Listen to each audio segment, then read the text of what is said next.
नमस्कार साथियों, एक बार फिर से आप सभी का स्वागत है आपके अपने YouTube चैनल इजी इंग्लिश पे। तो आज के सेशन में मतलब कि वैसे कोई स्पेशली कोई टॉपिक की क्लास नहीं है। आज का वैसे सेशन ही रहेगा, इंफॉर्मेटिव सेशन रहेगा। ठीक है, आप लोगों के हाल ही में जो जनवरी में जो एक एलडीसी करके वैकेंसी आएगी, सेकंड ग्रेड एलडीसी, ठीक है ना, उसके सिलेबस की यानी उसके इंग्लिश के सिलेबस की अपन चर्चा करेंगे आज के सेशन में। ठीक है ना। तो चलो, ये सेशन अगर आपको इंफॉर्मेटिव लगे तो एक लाइक जरूर करते हुए चलना। ठीक है, अगर आप चैनल पे नए हो और चैनल को पहली बार विजिट कर रहे हो तो आप सपोर्ट करना मत भूलना और चैनल को सब्सक्राइब करना मत भूलना, ताकि आगे जो भी इंफॉर्मेटिव सेशंस है उसके लिए आप लोगों को नोटिफिकेशन मिलता रहे। ठीक है ना। तो चलो अपन आज का सेशन स्टार्ट करते हैं। आज का बड़ा इंफॉर्मेटिव सेशन रहेगा और थोड़ा एंड तक बने रहना। ठीक है ना। तो चलो स्टार्ट करते हैं। Let's start the session without delay. अब देखना क्या आप लोगों के एक जुलाई या फिर अगस्त, ठीक है, जुलाई या फिर अगस्त, ठीक है, 2026, ठीक है, इस डेट में आपको एलडीसी एक एग्जाम लगेगी। ठीक है, समझ में आ गई चीज। एलडीसी, इसे सेकंड ग्रेड एलडीसी भी बोलते हैं, ठीक है। ये एग्जाम लगेगी और इस एग्जाम में वही कैंडिडेट बैठ पाएगा जो कि सीटी पास है। सीटी कौन सी? ग्रेजुएशन वाली नहीं, 12th पास वाली सीटी पास है, वो कैंडिडेट बैठ पाएगा। ठीक है, एक तो ये इंफॉर्मेशन रहेगी। अब इसमें क्या है, देखो इसमें एग्जाम स्कीम क्या रहती है वो देखना कि इसके 2 पेपर लगते हैं। देखो, एक तो 2 पेपर लगते हैं।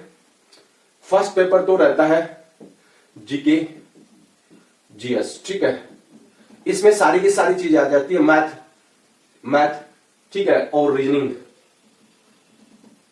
ठीक है, ये सारी की सारी चीजें आ जाती है।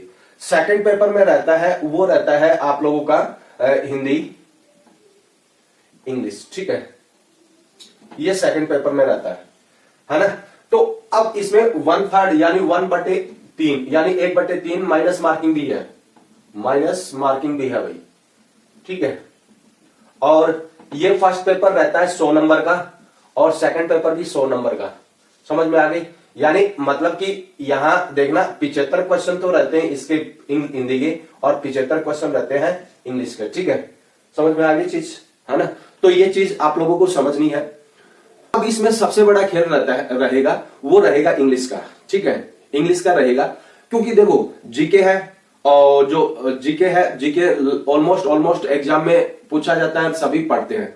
ठीक है, और मैथ और इंग्लिश, ठीक है, हिंदी भी लगभग सभी को आती है। ठीक है, क्योंकि अपनी मातृभाषा है, सभी को आती है। लेकिन मैथ और इंग्लिश, ठीक है, ये सबसे इंपॉर्टेंट रोल अदा करेगा इस मतलब कि इस वैकेंसी में। और फिलहाल देखो कि इसका जो जिक्र है, इस वैकेंसी का जिक्र है वो कैलेंडर में भी दे रखा है। यानी जो कैलेंडर आरएसएस बोर्ड ने जारी किया था ना, उस कैलेंडर में भी दे रखा है।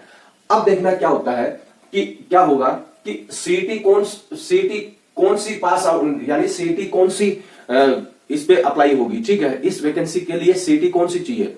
तो मतलब एक बार ट्वीट आया था माननीय आलोक राज जी का कि 2024 में जो सीटी की थी जिन्होंने, वो यहां एलिजिबल रहेंगे इसमें। ठीक है ना। तो अभी फिलहाल तक इतना ही है, इतनी इंफॉर्मेशन है। लेकिन वो तो इंफॉर्मेशन इतनी है, लेकिन मैं यहां पर स्पेशली इसलिए आया हूं आप लोगों के पास में कि अपन इंग्लिश के सिलेबस पे थोड़ी सी चर्चा कर लेते हैं कि इंग्लिश का क्योंकि टिपिकल रहता है ना। हिंदी तो वैसे ही वो स्वर है, व्यंजन है, वाक्य है, ठीक है, संधि है, समास है, ठीक, ये लगभग मतलब कि आ जाते हैं, कर लेते हैं। लेकिन इंग्लिश का झोल हमेशा रहता ही रहता है। और जिस एग्जाम में इंग्लिश के ग्रामर का जिक्र किया हुआ है वो तो काफी इंपॉर्टेंट रोल अदा करेगा। ठीक है, ये जो इंग्लिश है वो काफी इंपॉर्टेंट रोल अदा करेगी। तो अपन चर्चा कर लेते हैं। ठीक है, अब देखना क्या,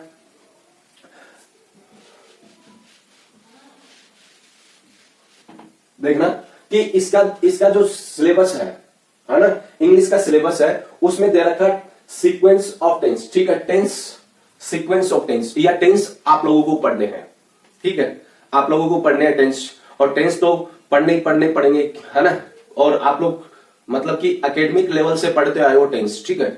अब देखना इसमें क्या चीज पढ़नी है अपन को, एक तो हेल्पिंग वर्ब, मैन वर्ब और एडवर्ब, ये 3 चीज पकड़ के चल रही है, ठीक है, टेंस में, ठीक है। और टेंस से ही दो, मतलब कि टेंस से ही इनमें दो आप लोगों के कंटेंट या दो आप लोगों के जो टॉपिक है वो क्लियर होंगे, ठीक है।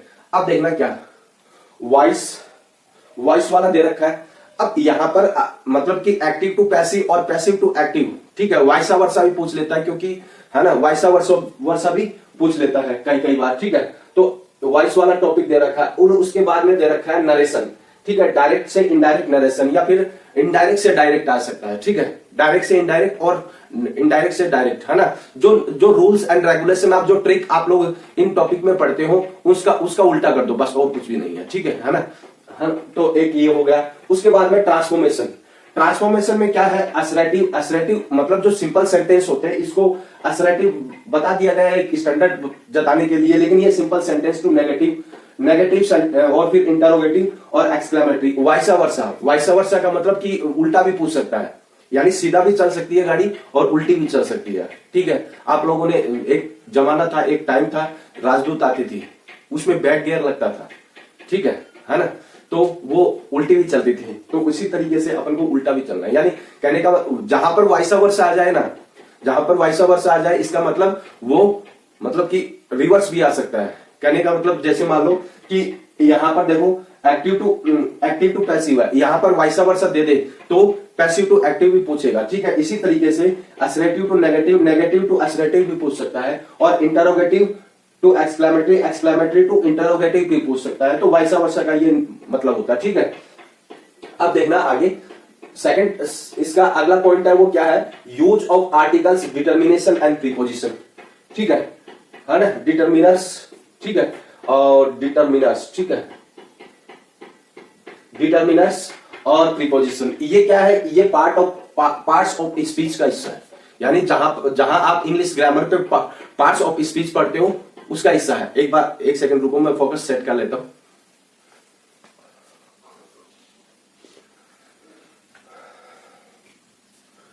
है ना, ये 3 टॉपिक ये रहेंगे। और उसके बाद में ट्रांसलेशन है। ट्रांसलेशन में क्या होता है, ट्रांसलेशन में वही हिंदी टू इंग्लिश और इंग्लिश टू हिंदी वाइसा वर्सा चलता है, ठीक है। मतलब कि ये जितने भी मतलब ये जो वॉइस है, नरेशन है, ट्रांसफॉर्मेशन है, ट्रांसलेशन है, ये जितने भी टॉपिक है ना, वो सारे के सारे डिपेंडेंट हो गए आपके टेंस पे, ठीक है ना। अगर टेंस आप लोगों ने शिद्दत से पढ़ लिया तो कहीं पे भी आप लोगों को दिक्कत नहीं आएगी, और फिर बाकी तो मैं खड़ा ही हूं, ठीक है ना। तो एक बार इस तरीके से आप लोगों को समझना है, ठीक है। एक बार स्क्रीनशॉट लो, ले ले स्क्रीनशॉट। अब देखना आगे देखो, कुछ और पॉइंट है जो आप लोगों को जानने जरूरी है, ठीक है ना। ये मतलब कि ये सिलेबस कहीं ना कहीं जो वैसे देखा जाए तो ये जो रीट एग्जाम लगती है ना, जो अध्यापक पात्रता परीक्षा लगती है ना, उसमें जो इंग्लिश का सिलेबस है उससे काफी मैच करता हुआ, ठीक है, काफी मैच करता हुआ है। और यहां तक कि जो सेकंड ग्रेड जो एग्जाम लगती है, जो मतलब जो वरिष्ठ अध्यापक जो एग्जाम लगती है, स्पेशली इंग्लिश से जो कैंडिडेट देते हैं, उनके लिए जो सिलेबस होता है ग्रामर का, उससे भी काफी मैच करता हुआ ये सिलेबस है, ठीक है ना। और आप लोग ग्रेड सेकंड मतलब एलडीसी दोगे, ठीक है, तो उसके लिए आप लोगों को थोड़ा सा स्टैंडर्ड बना के रखना पड़ेगा, ठीक है। ऐसे नहीं कि भाई मतलब कि आप लोगों को इजी तरीके से समझाया जाएगा, ठीक है, जो टिपिकल है, जो टॉपिक टिपिकल है उसको इजी तरीके से समझाया जाएगा, लेकिन एडवांस भी चलना पड़ेगा आप लोगों को थोड़ा सा, ठीक है। इस बात को आप लोगों को ध्यान रखना, ठीक है। अब क्या है देखो, करेक्शन ऑफ सेंटेंस में क्या होता है कि सब्जेक्ट वर्ब एग्रीमेंट के द्वारा, यानी सब्जेक्ट वर्ब एग्रीमेंट, यानी एसवी से भी करेक्ट, है ना, करेक्शन देखा जा सकता है। और फिर डिग्री ऑफ एडजेक्टिव के भी करेक्शन आते हैं, कनेक्टिव्स के कनेक्शन आते हैं, और वर्ड्स रॉन्गली यूज्ड, ठीक है, यानी जो गलत शब्द यूज हुए हैं उनके भी करेक्शन आते हैं, ठीक है। तो इसका मतलब ये देखो, ये जो टॉपिक है ये कॉमन एरर का नहीं है क्या, कॉमन एरर, ठीक है ना। एक चलता है, यानी आप लोगों के ग्रामर के सिलेबस में, इंग्लिश ग्रामर के सिलेबस में एक टॉपिक चलता है कॉमन एरर का, जहां पर ये सब चीजें पूछी जाती है, ठीक है ना। तो इस बात को आप लोगों को ध्यान रखना है। अब देखो अगला जो टॉपिक है जो ग्लोसरी ऑफ टेक्निकल टर्म्स। ये क्या है, ग्लोसरी ऑफ टेक्निकल टर्म्स क्या होता है कि जो कॉन्स्टिट्यूशनल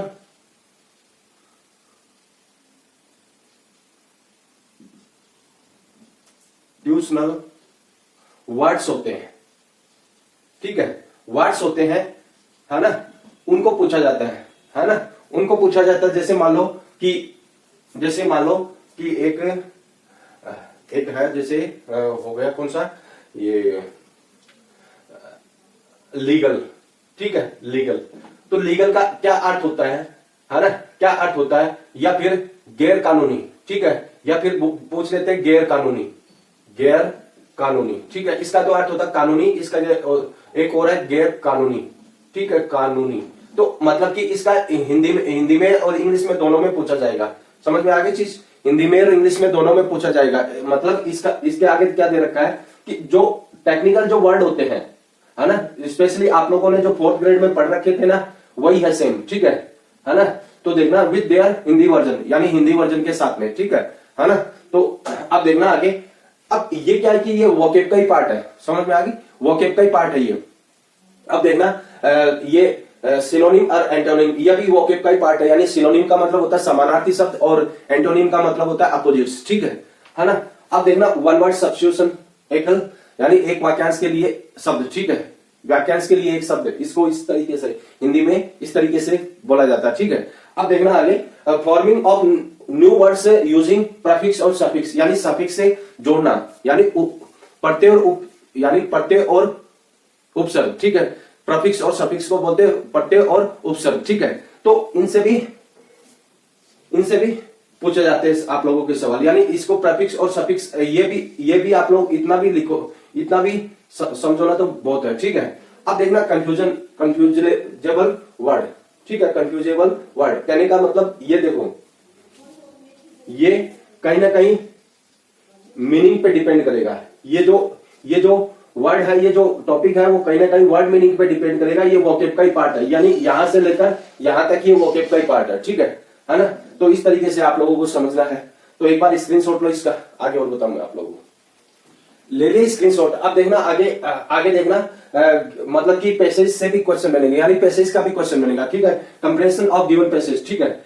अब ये पैसेज से क्वेश्चन बनेंगे, पैसेज को कैसे सॉर्ट आउट करना है इजी ढंग से, ठीक है। और मतलब कि क्या ट्रिक बनती है, क्या नहीं बनती है ना। तो उस तरीके से मतलब कि टाइम रहते हुए, ठीक है, टाइम रहते हुए कैसे आपको सॉर्ट आउट करना पैसेज को, वो सारी की सारी चीजें बताई दी जाएगी आप लोगों को, ठीक है। अब देखना आगे, नॉलेज ऑफ राइटिंग लेटर्स, ठीक है, letter writing, official and demi official, circulars and notice and tenders, ठीक है। मतलब कि इसमें क्या देखो, इन सब में क्या अगला आप लोगों से फॉर्मेट पूछेगा, ठीक है, फॉर्मेट पूछेगा और इसके कंटेंट पूछेगा आप लोगों से, ठीक है। तो ये चीजें आप लोगों को नोटिस करनी है, नोटिस में रखनी है, ठीक है।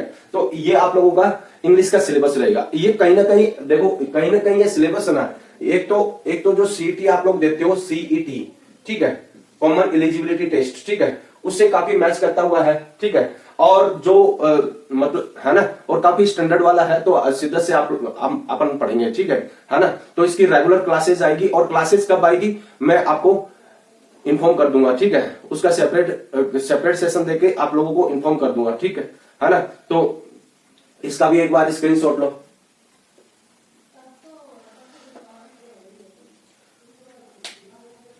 ले लिए स्क्रीनशॉट, है ना। तो आज के सेशन में इतना ही है ना।